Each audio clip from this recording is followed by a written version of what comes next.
Petty Radio on your stereo. Don't compare us to anything, this a different scenario. We break records while we pushing the culture forward. Great music and big vibes right in that order. Intellectually Petty Radio on the stereo. Don't compare us to anything, this a different scenario. We break records while we pushing the culture forward. Great music and big vibes right in that order.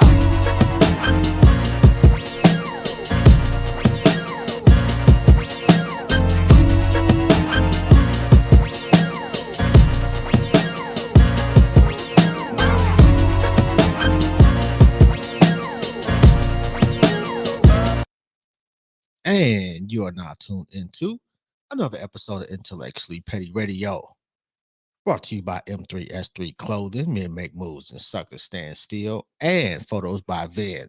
And you already know, man, I only do legends around here. So if you get on the show, that's why. And today is absolutely no exception. We got the queen in the building. Manager, your favorite manager's favorite manager, strategist extraordinaire, planner to the stars. Indigo Grant is in the building. How you doing, Queen? I appreciate you so much for that. That was an amazing introduction. Thank you for having me. Really? Yes, you're amazing. You're dope. You make an old man just come over, cry a little bit. Just stop. No, I'm you're not amazing. that dope because and if you are on YouTube, it is Indigo on here. I do apologize. I did not update the name of the show, so and apparently it's not allowing me to do that until after. So I do apologize to anybody that is tuned in. Although Party is dope and one of her artists, clearly it's not Party at 4. So I'm sorry again. Party for a day. So how's life? How's your family? Amazing. I have 3 little children, and they are the apples to my eyes.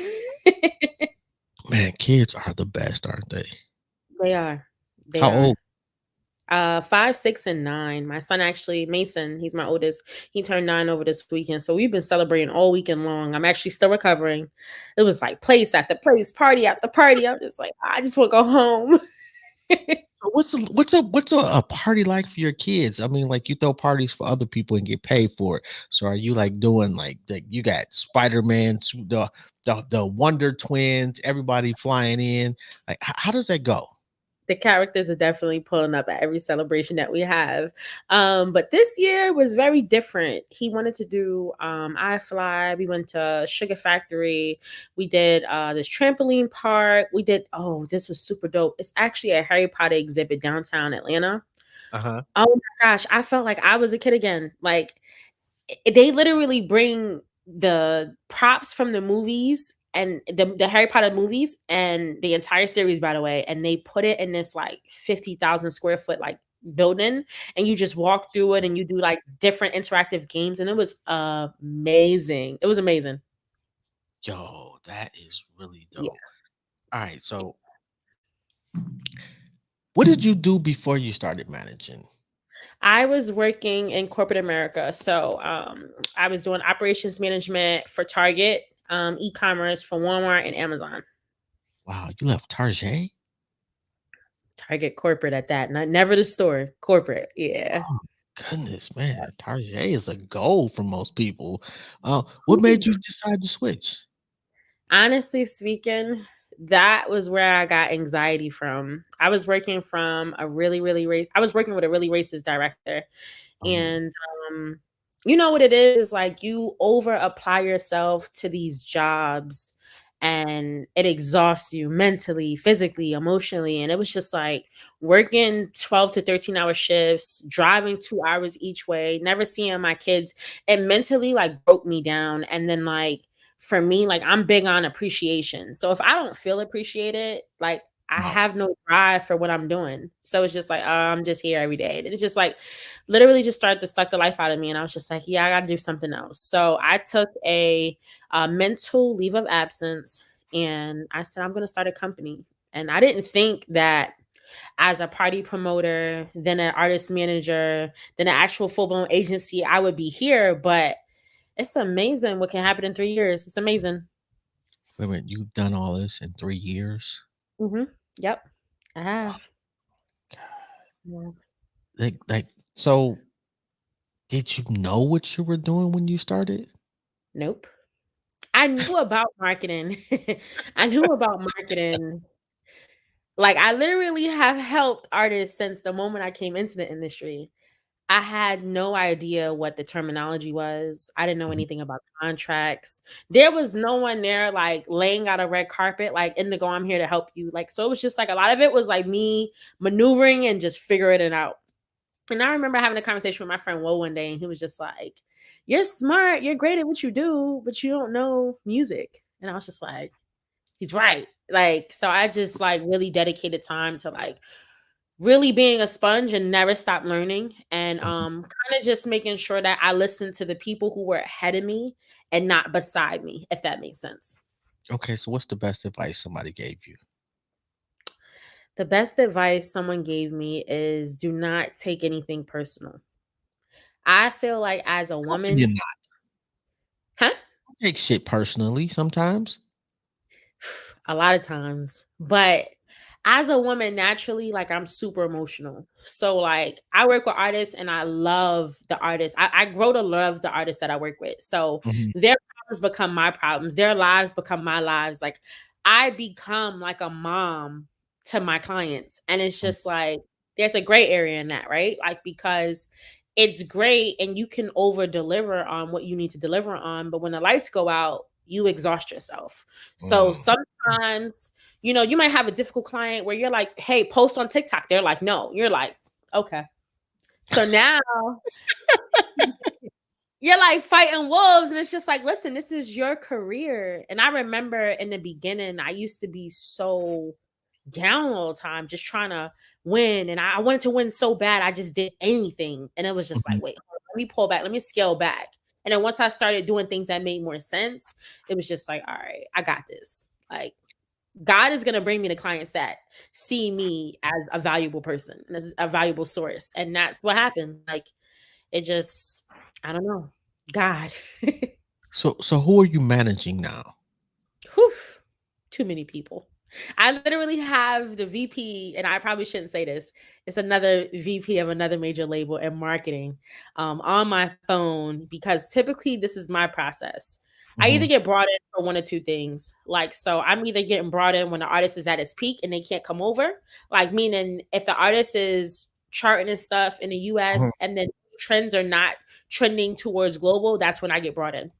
Okay. Or when an artist can't, like they haven't grown development wise, so then I get brought in to develop them. So a lot of times, more times than not, my management contracts would be more like a year and a Okay. half, 2 years.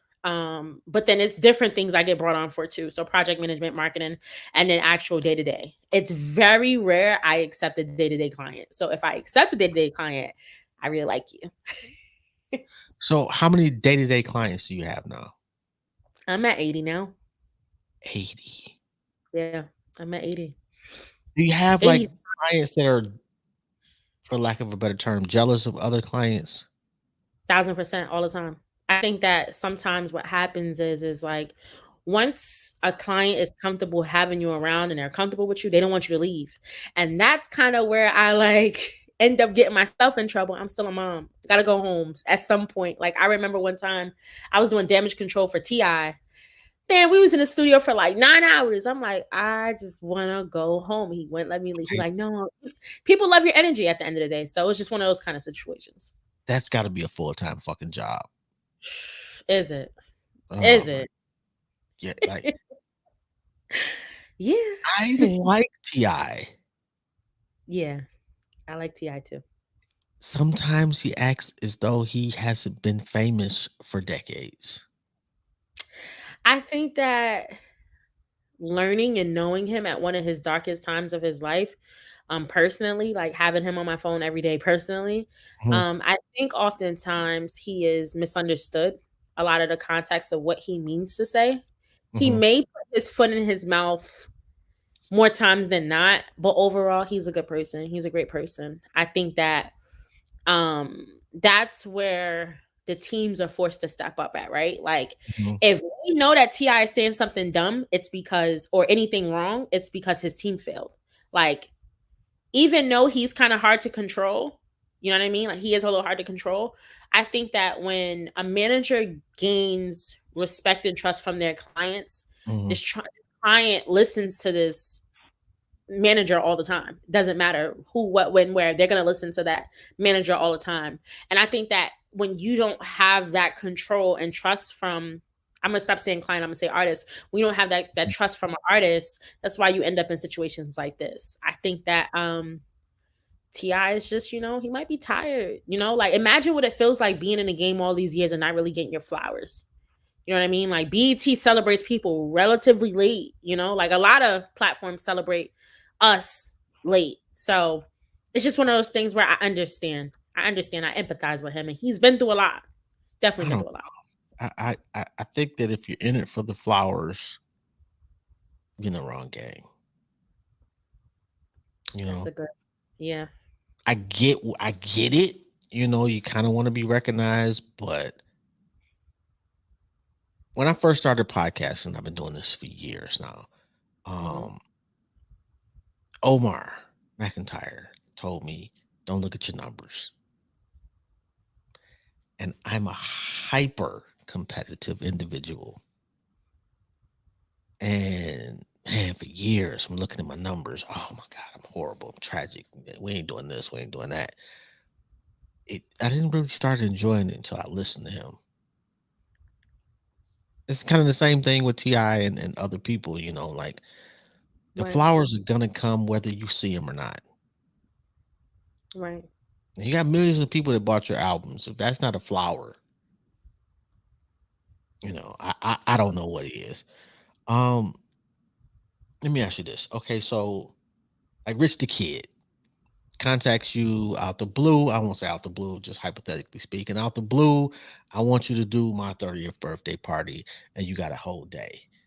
Why do you say yes, and how do you accomplish that? Oh, Rich. Rich is like my baby. Like baby, literally child. He's a year younger, and Rich is like, I don't know, like, we have formed a personal relationship where, like, I actually, like, we've been on the phone 3:00 in the morning talking about nothing. And then there's been times where, he just needed to vent, and he consoles me. But I think that because of that dedication to the clients, I have no choice. I don't have time to go bundle up in a corner and fold because they're coming to me because they need it done. So when it comes to Rich's party in 24 hours, it's gonna be a headache. And of course, there's gonna be some tax added, but it gets pulled off every time because the resources and the relationships. There's people literally waiting for me to call and to need them. So it's actually a great thing being able to turn things over within that short amount of time. And I can do it for anybody. It's just literally more me, less them. Puff Daddy calls you. You got him in 24 hours? 1000%. I got Puff in 24 hours.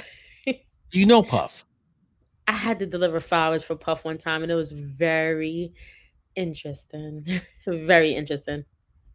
And the interesting part is, as you kind of move up, you get into different rooms and stuff. I'm starting to realize that a little bit, not like you. But like it prevents you from saying certain type of shit. Is it difficult to do interviews for yourself? I think that if I'm under NDA, yes. More times than not, no, though. No. I just I'm a strong believer in like standing in my truth and being myself. And people are gonna either love me or hate me for it. It is what it is. Who hates you? No one. I don't think so. Not out loud. Okay. Who are you working on for the fourth quarter of this year and going into the first quarter of next year?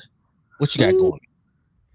Honestly, I am actually launching my sports agency. So there's a specific client I can't talk about publicly yet because it's under NDA. But I am about to hit the sports world so hard. Like, so hard. within these next 2 weeks that I'm really excited about it. I just started a partnership with Andre Drummond and TikTok. It's the first deal of its kind to ever exist.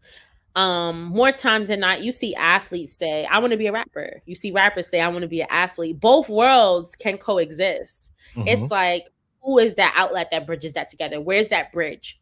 And then here comes me. Here I am, right? And I funnel through that and I bridge those relationships in that gap and I make it work. Because like I said, they're two different industries, but they can coexist. You know, and I'm sure you get people begging you for shit all the time. So let me get my 2 cents in. I'll gladly interview anybody that you want to I throw got at me. You you. I know, got you. I'm not that bad. Yeah. I think you're amazing. And this is amazing. Yo, stop saying that. You must say I'm that a telling lot. you the truth. I'm telling you the truth. Trust me, I wouldn't say it if it wasn't true. I wouldn't. I'd You be like, get yeah, paid to cheerlead your clients. I do. No, Not every. no. Not every time. No, sometimes. Yeah, sometimes it's not about the money. Sometimes it's about the relationship. I get to pick and choose for sure. Yo, I interviewed Lenny Cook, I don't know, maybe a month or 2 ago. Uh-huh. He used to be the number 1 basketball player in the country Mhm. and didn't make it to the NBA. And what struck me, he had a little I won't say a little documentary. He had a documentary done. Phenomenal piece of work. What struck me in the documentary is that not one person told him no. Not his Mm, mama, not the lady that he ended up wanting to stay with, nobody. And he mm. said the only person that told him no was Jim Jones, the rapper. What is it like being that person to tell your clients no? Leave it to a New Yorker, right? Um, Sometimes if I'm telling you no something wrong, no, but you know what's funny is it's like for real, like you develop this like personal, like you become. I had a client say to me one time because I do leaks and stuff. They're like, Mhm, "How we know we can trust you?" And I'm like, "Bro, I do all your stuff. Like I do. I know your darkest secrets. You know what I'm saying? And I hold those dear to me." I think that when they trust you that much, it's like it makes it easier to say no. It's just like we have a relationship there. But I'm not gonna lie, if it's like a new client, I mhm. think I would have a hard. I'd be like, oh, hold on, how I'm gonna say this, or oh, ooh, am I gonna lose them if I say no? But then I've learned to not care. Like these past like 6 months for me have been about like me and doing what Mhm. makes sense and feels right and feels impactful. And if it doesn't, I just say no. It is what it is. Okay. Since this is in the news, Kanye calls you up and wants you to fix this shit. What are the I'm first 3 things you do? Well, first things first. Hey, hey, what's up? It's my Gemini brother, right? Like, no, I've always been a big fan of Ye. I've met him before. I Is he personally would I'm sorry, but is he what we see on TV? no, Okay. My bad. I I don't. didn't mean to interrupt. Go ahead. No, you're good. I don't believe so. But I think that when it comes to a Gemini, we tend to understand our kind a little more like easier. We can relate. Mhm, I think he's super passionate. I think that media has a way of building a narrative that incentivizes its platform. So let's just say, hypothetically speaking, TMZ is looking for something that is clickbait. They're going to take a minute interview and take the most viral moment out of that minute and then yes. use it as a caption. Facts. So I think that because people don't read today, it's so easy to misperceive like someone into being something that they're not. And I think that for me, I would feel frustrated. I've given so much, and you guys do me like that. Like, look at the Adidas thing where they're saying we're gonna sell the sneakers. We're cutting ties, but we're So, selling the sneakers and the designs without his name on it. Say how what? about he should have seen that coming. Yeah, yeah, of course. He's 40% of Adidas net profits. Of course he's seen it coming. But Yes. what's more genius? What's a more genius way to get out of your contracts? He said it, he told us what was gonna happen, and everything he said was gonna happen happened. That he did. That he So did. if Mhm. Ye called me, I'm bringing him home. I'm bringing him home. I'm having him on all black platforms. He needs to get in touch with his black side now. Somebody needs to cook for him. The Somebody problem needs with to. that, I would say the problem with that is that black people don't trust him. I trust Ye. Do you trust Ye? No. You don't trust Ye? Why you don't trust Ye? Let's talk about it. I don't trust well, he comes off as a user. He's black now because white folks kicked his ass to the curb. It's as simple as that, you know. And if and when they decide you've gotten enough, come on back home, or we need to make more money off of you. Come on back home, whatever the case is, he'll tuck his tail and go back. I'm not saying that that's gonna happen, Right. but I think that that's a fair fear. I agree. I think your perspective is a valid one. It's an interesting one, actually. I've never looked at it like that. I definitely think that if we look at it from a way and we're all right, so like let's like compare Jay-Z, for example, right? Mhm. Like how many of his execs at Rock Nation are black? Probably not that many. Okay. So now let's think of somebody else that's successful. So let's say Diddy. How many of the people that are around him are black? I probably would say less than Jay-Z's. So how many successful black men know to lean on our people? I get where you're going with that. Again, this would be a Kanye's ego problem Ooh, that too. because instead of putting those black people out there to defend him, he doesn't. And say like Diddy's I would just let's say Diddy's got 90% white people working for him. He's smart enough to put that sister out in front. Yeah, that's true. That I will say. That I will say. Yes, I agree. You know, and Jigga is Michael Jordan of hip hop. He has reached a point where he has, and then they have leaked. I don't. Well, I'll put quotes on it. I'm Mhm. thinking they have leaked enough stories or put out enough stories, whatever the case may be, about what him and Beyonce have done for the community to overcome any pushback for what he isn't doing. I think it's interesting though, because to me, being behind the scenes, I'm not going to pay attention to the things that are being shown. Like that looks good to somebody that's not in the industry and knows how this works. The We rest know doesn't. it's not a coincidence that the stuff is being put out there, right? Like, Mhm. but at the same time, I'm going to pay more attention to what is happening behind the scenes, and it seems like it's nothing. Like the NFL thing with Kaepernick, we still have no. Where's our solution? What happened? We have nothing, right? Like there is never no like if blacks fought as hard as the Jews fought and stood up for what they believe in, we would be a force. We would We be would be a running force. this country. Look at how many black athletes are standing behind Kyrie right now. Crickets. It's like So and they really want, especially when they put out the you have to do this shit list. yeah, it's It's a lot of niggas upset about that. yeah. But they not so upset that they want to risk their basket, so to speak. But let me ask you a question. Let's just hypothetically say Mhm, African American athletes for the NBA are 60%. 60% of the NBA is black men. Do mhm. you think that the NBA wouldn't have a choice but to back down if all the black athletes stuck together? No, they wouldn't. And it's They been done before, yeah. but the the NBA was way more proactive with this when they learned from the Donald Sterling situation. and they put certain niggas out in front to say this nigga's horrible.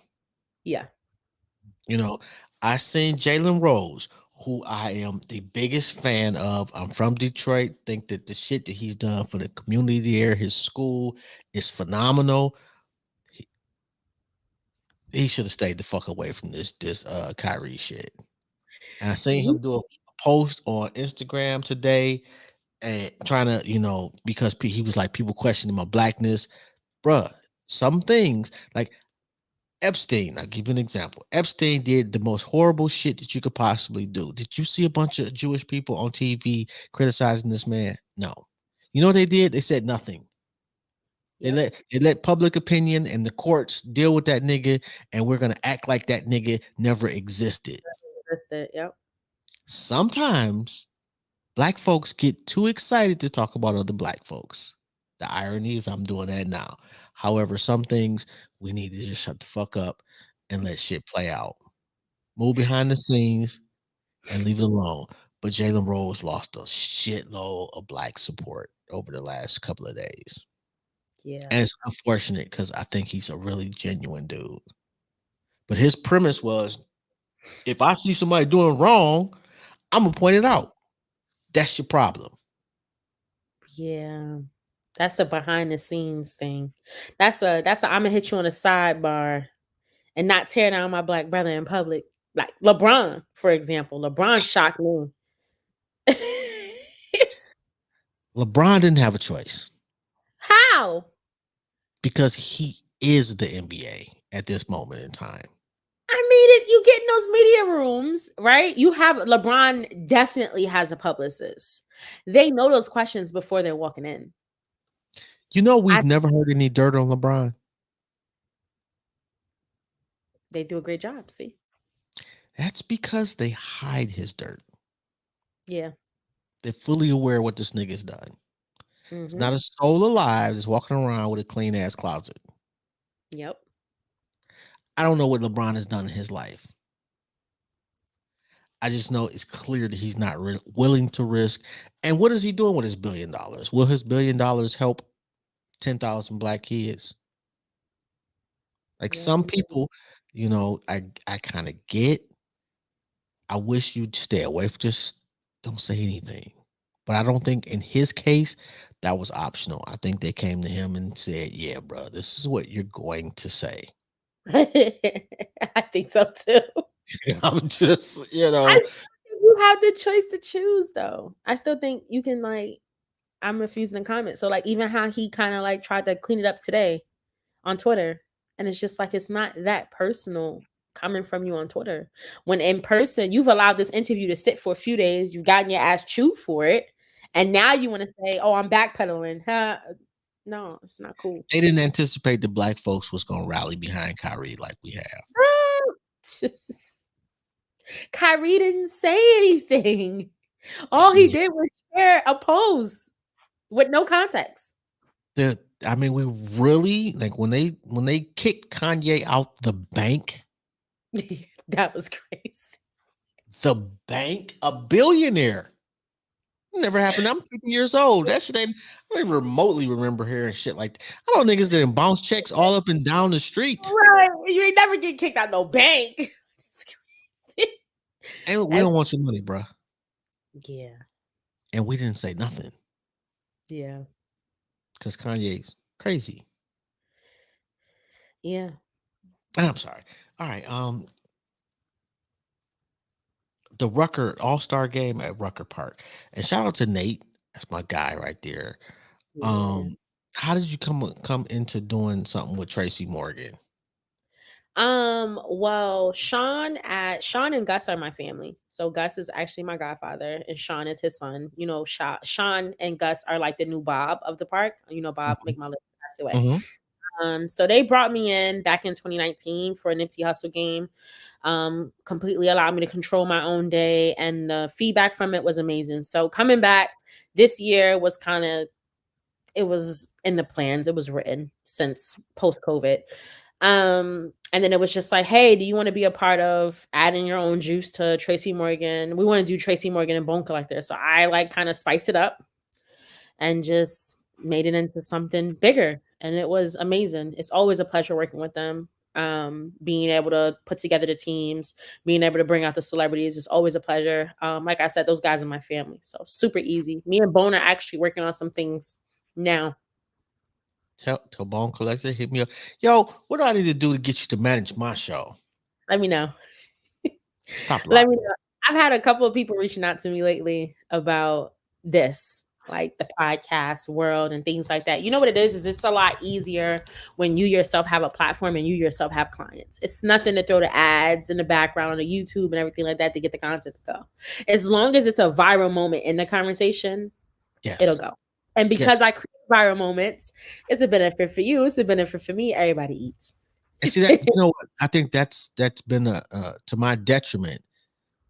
I refuse, like I've had people come on the show and say shit that was salacious. Yeah. And because they felt comfortable talking to me. I don't think maybe they didn't realize that. But whatever, when I re-listen to it, I go back, I'm looking for clips, and I'm like, if I put this out there, it may have an adverse effect on that person. I'd rather miss that moment for myself so that I won't be part of a downfall for somebody else. For sure, 1,000%. It comes at a price, though. For me, I think that it's a balance of both. You ask very interesting questions. So at the end of the day, like with the right client and the right questions, even if they're comfortable, of course, letting them know that they should know that this is going to be shared publicly, right? Like I am aware this is going to be shared publicly. So obviously don't say things that you don't want shared publicly. How do you not know that in this day and age, though? Like, how the fuck can you get interviewed by anybody in this forum? It's not like I'm coming over to your house with a notepad. Yeah. You're being filmed. You see me. How do you like? What do I need to tell you to not say dumb shit in that instance? Well, pretty much how you said it before we kind of started. This is going on YouTube. And then me also being familiar with the platform. So people need to do their homework and know that anything that lives on YouTube lives on social media. So at any point in time, I want to Google and put whatever Indigo Grant interview with, it's going to come up. Yeah. Especially if the keywords are written on a YouTube video the right way. It's going to come up. So people just got to pay attention to what lives on social media and what they allow to live on social media. Well, what was the last time you called a client and said, take that down? Yesterday. Take it down now.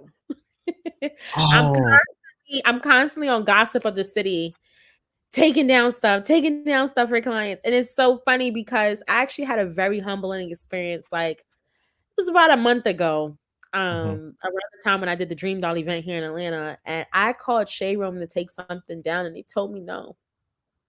I was just like, I felt so like betrayed. I'm like, but wait, hold on. I give you guys leaks. I give so much of my platform to you, and you don't want to take it down from me. And I was just like, this is a humble pill. Humble pill. Shade Room's gonna say no to me. How do you decide? Like when you decide you want to leak something? Yeah. What is your motive, and how do you decide what to leak? Oh, well, technically to be client, approved and stuff like that. So I'm not just like leaking people's personal business or nothing like that. Right. But let's say, for example, when Moneybagg Yo bought Ari the Lamborghini, I leaked that to Shade Room. But it was given to me from, their team. And I just leak it. I present it in a way where it comes out pretty much similar to Beyonce and Jay-Z's leaks. Yeah, but so what was the benefit of leaking that he bought her a Lamborghini? Oh, well, it helped their pitch for a TV show. You see, the TV show lives now. That was happening back then. So they were shopping. They were shopping for a show at the time. And the thing is viral moments allows whatever contract that you have pending to increase. So let's say, for example, if I'm an artist and I'm in the middle of a bidding war with labels, my contract will go up based off of the viral moment. People live off moments. because it's actually a great indicator for business that you know what you're doing. Actually, like it means good. It's great. It's a great thing.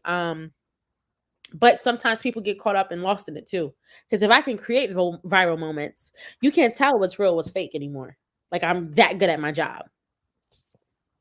Who's the best at creating viral moments? I am. Besides you, just out in the atmosphere. Kris Jenner. Who? Kris Jenner. Unmatchable. She's unmatchable. Nothing she does outside of when Ray J exploited them or whatever, nothing she does tracks back to her. And I think Ray J was an anticipated situation, just took longer than they thought. Yeah, that too. But nothing she does kicks back on her. I don't know if you realize it or not. Nothing. Because she uses her kids for everything. Yeah. She's good at what she does, though. That's She's like a ridiculous. force. Yeah. I'll tell you somebody else. Whack 100 Whack. is pretty good. Academics is actually good too. I like Ack. I like the Ack. I don't want to be part of a moment. He is effective for academics. Yeah. I am one of those people that, and I'm on the downside of life, so maybe I'd like to think I've earned some wisdom. And bringing your people down, it's just never a good look. I think academics, when it gets to be my age, will have a lot of regrets and a lot of empty space around him. Well, where do you think he brings people down? How? I think his quest for viral moments is so aggressive. So, it usurps everything else in his life. Like, that's the type of cat that would use his mama for a viral moment.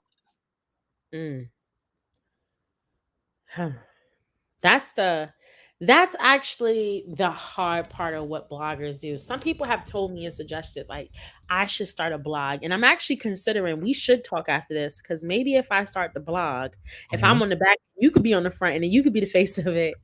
But I feel like this is what comes with the job. I don't think that the goal is never to bring people down. I think that in this industry, it's very easy to get lost in your purpose. I think that it's possible for you to get bullied. I think that social media ruins good people. I think this industry ruins good people. I feel like, on his defense, because I've seen it with other bloggers anyway, no one ever likes the people that have to be the bad people. No one ever likes it. Like, it's like me, for instance, right? Like, if my client is being lied about from someone else, I have to now dig up dirt on that other person. That doesn't make me a bad person. I'm doing my job. Well, and therein lies the rub. So you don't have to dig up dirt on that other person. What you can do is dig up things to prove that your client didn't do X, Y, and Z. Or you can get rid of your client because they're a fucking moron. Some maybe they have crossed the boundary of morality for you. Like, would you, R. Kelly gets out tomorrow, would you take him on as a client? 1000% no. But you would take and I'm just devil's advocate. A nigga that like, I interviewed the real Rick Ross before. This nigga spent, what did he tell me? I want to say $6 million. I could be off a decimal or whatever, but on drugs at one time. Whoa. At one time. You know how much cocaine that is and how many lives were destroyed by that? We overlook that shit. Matter of fact, we don't just overlook it, we glorify it. Oh, that nigga was balling. I myself glorified it because I interviewed the man. I was interested. I'm a hypocrite, just like the rest of the planet, just Right. varying degrees. But at what point is it like I'm just selfish and just want to get on for myself? See, that's the whole thing. I'm not there. I'm not there where I'm just saying things like I don't have any clients that are engaged in anything illegally or anything like that. I personally am doing I'm in a point in my career where I'm doing what's right no matter what. And I'm around the people that are doing what's right no matter what. I'm praying God to bring the clients for it that I need and I deserve. A little bit of weed. I'm not worried about the weed. Smoky weed, whatever the case may be. Nobody cares about that. But like the coke, crack, I stay away from that shit. Like I stay away from that stuff. It's just one of those things where I feel like you said, you definitely have to draw. It's a black or white. Like you either gonna be for it or you're not. And I think that I'm not a judgmental person, but I know what I Mhm. need to stay away from. And it's just certain things I'm just like that don't make sense to me. So like doing something with the real Rick Ross that wouldn't make sense to me. I'd be like, yeah, no. Like there's been people on my phone, hey, I got 50,000. It doesn't make sense for me. And if it doesn't make sense for me, it doesn't make sense for me. Not just that, like I have children who have to listen to what you're saying because I'm in the studio with you. I'm doing this. I'm actually promoting you in my household, and it Mm. has to make sense. I remember when I had to do the digital marketing for WAP, Cardi B and Megan Thee Stallion.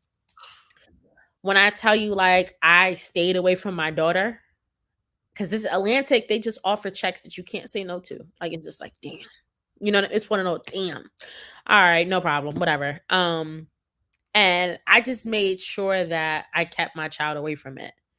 But then it was crazy because I did all that. I charted that record for about 2-3 weeks, and the damn song was trending on TikTok. My daughter has TikTok, so she still knows the song. So it's like, how the hell you know that song? TikTok, I don't think at this point, well, really could we ever protect our kids? I don't think so. Yeah. Yeah, I don't think so either. I think we teach them, we be honest with them so that they can really go through life. We don't need to shield them from anything. Like I'm not that kind of parent. I'm not shielding you from nothing. I'm telling you what it is. I'm gonna shield you from some shit. Yeah. Like, and it's not even shielding you, it's trying to keep it away from you until you are mature enough to make a decision on your own. So what do you do when Disney okay, 1,000% some shielding because right when Disney had did the Buzz Lightyear shit, right? Mhm. I'm definitely not going to the goddamn movies to see it with two gay guys kissing. I'm not doing it. We're not doing that. I don't have an issue with the LGBT community. However, I want my kids as kids to be able to go through life as kids right now. They're kids. They're not thinking about the grown shit yet. Yes. So I Like was kind of I'm not gonna let my grandkids go to a movie and see a dude and 6 broads in the bed.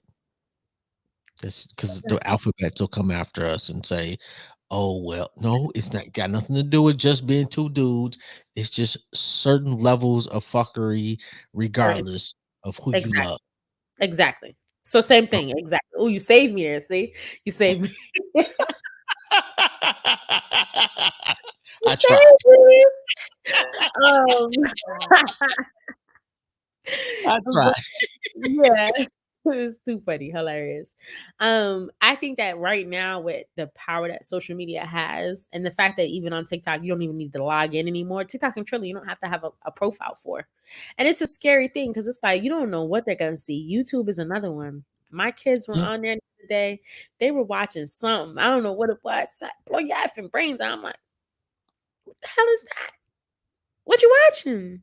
And it was Wow. hidden behind a Pokemon video. So, yeah. Wow. It Yep. just, I'm glad I'm not in the raising kids business anymore. I really am. It's But I safe for do you. It's fear, safe for you. well, it's a gift and a curse like everything else. The kids now have way more access to a hustle. Yeah. legally, Yeah. but some of the hustles that they got that are legal are so morally just reprehensible. It's, you know, I don't want to look up, and I'm not into OnlyFans, but I want to look up, and one of my grandkids got an OnlyFans. Yeah. But Oh, if we keep seeing it on socials, what are they gonna do? What's OnlyFans? oh Oh, my God. Okay. What's Dream Doll like? she's amazing. She's actually a very, very, very sweet girl. Very sweet. What do you Um, do for her? I feel like I'm everything between her and Amber. Amber's Dreams manager.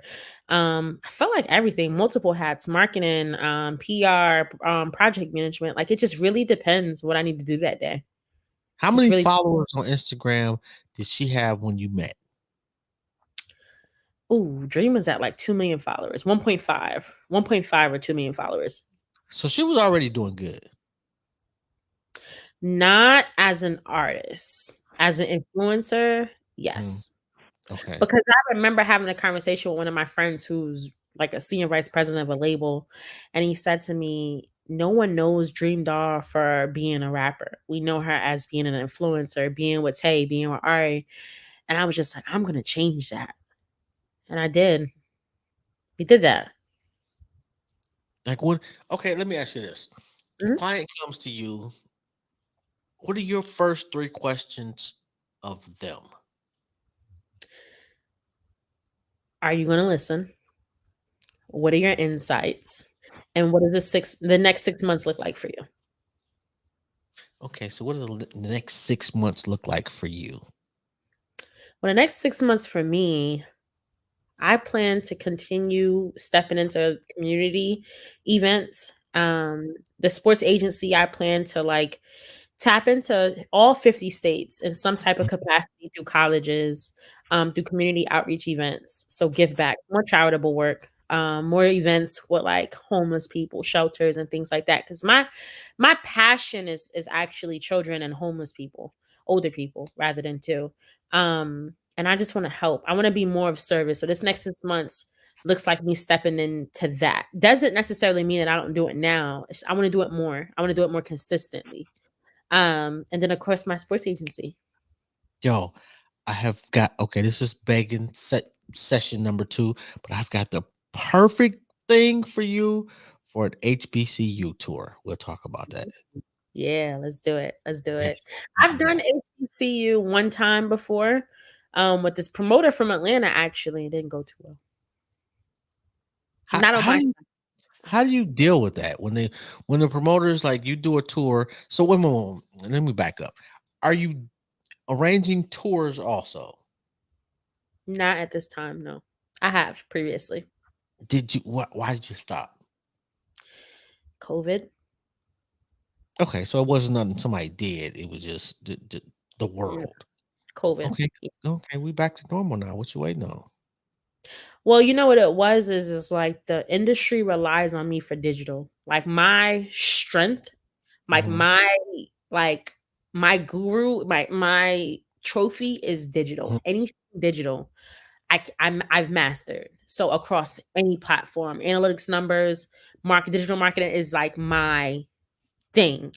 And I think that I've learned that, if I step into like everything, it doesn't leave a lot of room for competition and stuff like that to come in. So I'm big on collaboration. So I was on the phone today with a girl and I said to her, "Hey, I don't do this strong enough. How mhm. about collab and let's get money together? Because that's what I'm for." So when it Okay. comes to touring and stuff like that, I wouldn't mind, but I just feel like the touring business as a whole is so janky right now because we got all these janky ass promoters that it's just like I don't know. You know what I mean? Like something to benefit my clients, 1,000% I'm with it. But something to just put together, I gotta think about it. But with you, I'm for it 1,000%. Let's do it. You don't stop this. And I know that given all of that, there have that in your mind, as we've been going through this interview, this conversation, you've picked out already identified certain moments that you personally would say, hey, put this out. True or Yeah, not? true. 1000%.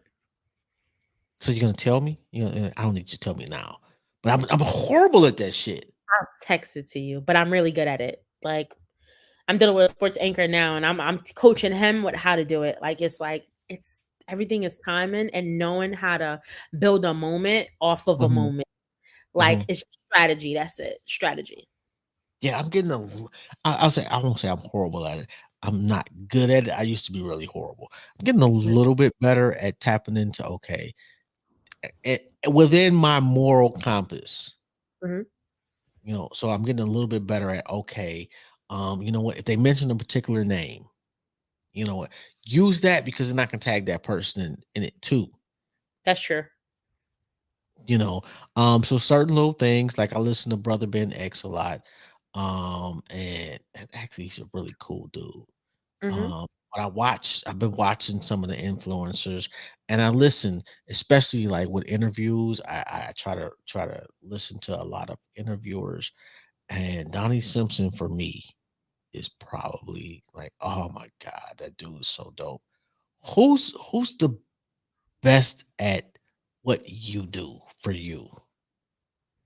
Mm, that's a good question. I don't know. Haven't figured that part out yet.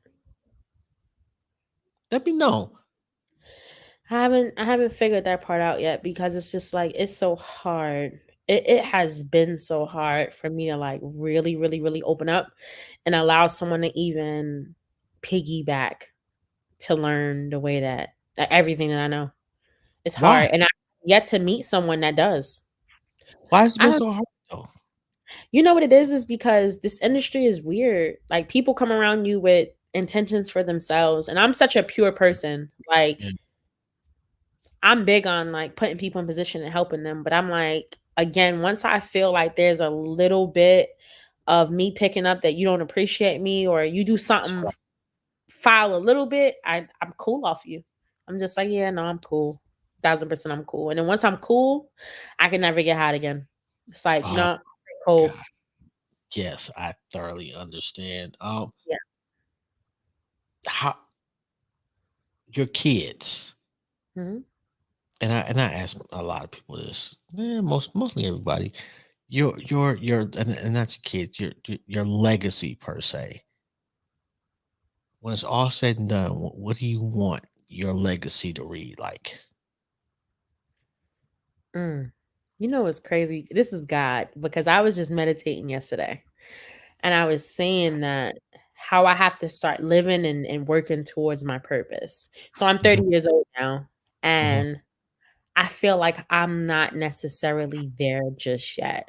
Like I want to continue being a great mom. I want to continue being a happy mom in the best way that I know how. But then of course in doing that, that's learning everything that I've learned and healing past trauma and all these things from like childhood and things like that, and just literally being the best version of myself.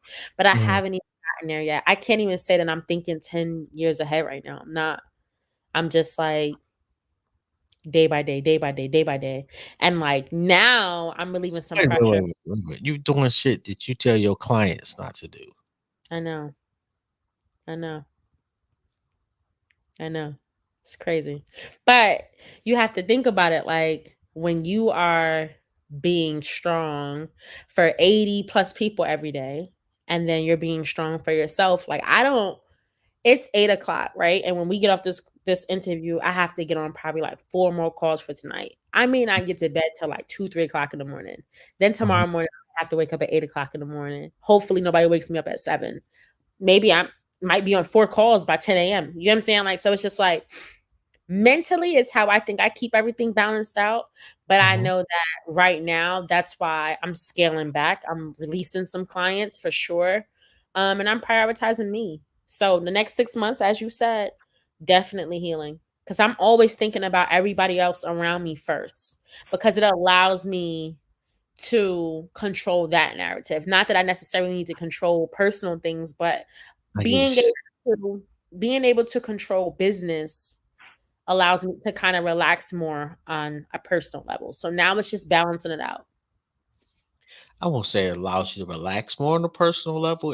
It allows you to hide more shit. Mm, interesting perspective. We probably got to talk more offline. Hey, let me know. And the way that like I say, like I've been here for 5 decades. So I've Hmm. learned how to deal with shit and I've learned how to read shit. And oftentimes everybody gets a scale. I'll put it to you that way. And when we tip the scale too far on one side, it's because something on the other side is out of balance. We're trying to adjust for it. Hmm. Hmm. And when you put so much pressure on weight, it's because personally I'm not happy. Hmm. And instead of addressing that unhappiness and resolving that, I can hide behind these successes over here. Hmm. But those Yeah. don't go away. And that was why when I had did the hair care show panel, Mhm. um, that was only a glimpse of what I was talking about, but I was actually talking about the fact that I actually still battle anxiety. I still battle depression. Um, it's definitely not perfect. It's definitely not perfect. And I'm not gonna sit up here and act like it's all peaches and it's not. I smile a lot because God has given me a lot. You know what I'm saying? Like I have every reason and more to be and feel blessed. But it's just one of those things sometimes where I'm human like everybody else. You know what I'm saying? Like I go through stuff. I just carry it a little Absolutely. better. But it get heavy. The baggage is my shoulder. You know? But it's just one of those things where like even now, like these past 2 days, I've been like sitting with myself, like Mhm. meditating again and prioritizing me. Like, and that's sometimes shutting the world out. And I'm an empath, so like your problems are my problems. Like I want to help, help, help, and save, save, save, save, save. But Oh, that it drains you. oh my god, it's so fucking irritating. And like for whatever reason, like I've always attracted people's problems. I don't even like people that fucking much. I but I can't help myself. It's hilarious. um, But does it and mentally drain you? absolutely, Yeah, you have to take care absolutely. of you. You have to take care of you. And It's a the problem is taking care of you is wrapped up in taking care of them. no. I It don't think so. as an I empath, I think it is. I think that that's society standards. I think mentally you will never find that you're healthy until you set those healthy boundaries. I think that I used to get caught up in saving and helping other people to where I was okay with myself drowning. I Mm, can't be of I can't be this great mom if I'm saving everybody around me and that's not what God is calling me to do. Now, if it's something that God is calling me to do, it's not going to drain me. It's just not. It's going to feel okay. It's going to be all right. It's going to be healthy. But if it's something that's draining me and I'm exhausted and oh gosh, it's not what mm. I'm supposed to be doing. It's not purposeful. You may be right on that one. You may be Mm. right. On that note, our hour's about done. I feel like Aw. the shrink or something. We going to a Yo, spiritual retreat after this. please, you know what? Like for real. You got my number. I Hit me do. up. I'm Um, definitely insane. is there anything that you want to say to people before you leave? This was an amazing interview. I appreciate you so much. And I'm definitely going to help you here with this platform and save this because a year, 2 years from now, when we're doing the big stuff and all this good stuff, we're going to remember this interview. Look, Okay. November 10th at 8 o'clock Eastern Standard Time. We're going to remember this. All right. Yeah, I'm gonna hold your ass to this too. I'm gonna send you Yeah. this shit from time to Yes. time. You said this shit. Anyway, it has been a complete honor and a privilege to be Honestly. in your realm. You are dope. And if nobody else has told you today, I'm proud of you. Oh, I'm proud of you too. We need to say that more. We need to say that more. I I, support you. I love you. I appreciate what you're doing. Thank you for sharing your platform with me. I try to say that every day, and every day I post a picture. Actually, I post several pictures, And I say, I love you if nobody else has told you today.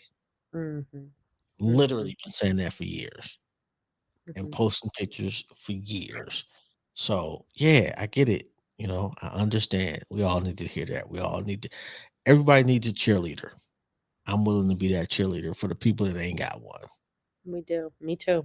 Out loud, private, whatever y'all want. Absolutely. On that note, thank you. Shout out to your kids for loaning you to me for an hour. Definitely appreciate that. And I'm wishing you all the greatness that the world has to offer. Thank you so much. I appreciate you. No doubt. We'll talk soon. I'm sure you're gonna call me tonight, right? Absolutely. Absolutely. We'll call you in about 15 minutes. So don't get on the phone. That's cool. I got at 8:30, but you got time. You got time. We got 30 minutes. All right. All right.